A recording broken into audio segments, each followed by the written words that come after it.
కాసేపట్లో సీఎంగా చంద్రబాబు ప్రమాణ స్వీకారం చేయనున్నారు. చంద్రబాబుతో పాటు మొత్తం 24 మంది మంత్రులు ప్రమాణ స్వీకారం చేయనున్నారు. టీడీపీకి 21 మంత్రి పదవులు దక్కగా జనసేనకు 3, బీజేపీకి 1 మంత్రి పదవి కేటాయించారు. ఇక సీనియర్లకు యువతకు మధ్య సమతూకం పాటిస్తూ మంత్రివర్గాన్ని రూపొందించారు. సగానికి పైగా కొత్త వారికి అవకాశం లభించింది.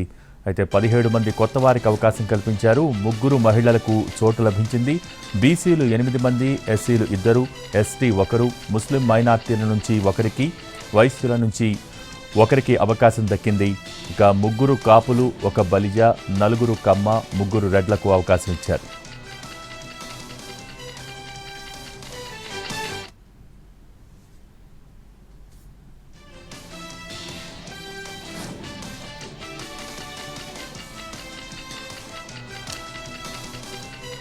ఉమ్మడి అనంతపురం, కర్నూలు, గుంటూరు జిల్లాల నుంచి 3కి మంత్రి పదవులు దక్కాయి.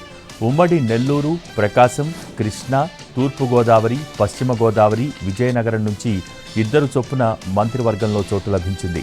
ఇక ఉమ్మడి కడప, చిత్తూరు, విశాఖ, శ్రీకాకుళం జిల్లాల నుంచి ఒక్కొక్కరికి మంత్రి పదవులు కేటాయించారు. కేబినెట్లో చంద్రబాబు సొంత జిల్లా చిత్తూరు ఎమ్మెల్యేలకు నిరాశ ఎదురైంది. నగరి ఎమ్మెల్యే గాలి భానుప్రకాష్, పీలేరు ఎమ్మెల్యే నల్లారి కిషోర్ కుమార్ రెడ్డి, అమర్నాథ్ రెడ్డి సహా పలువురు నేతలు మంత్రి పదవులు ఆశించారు.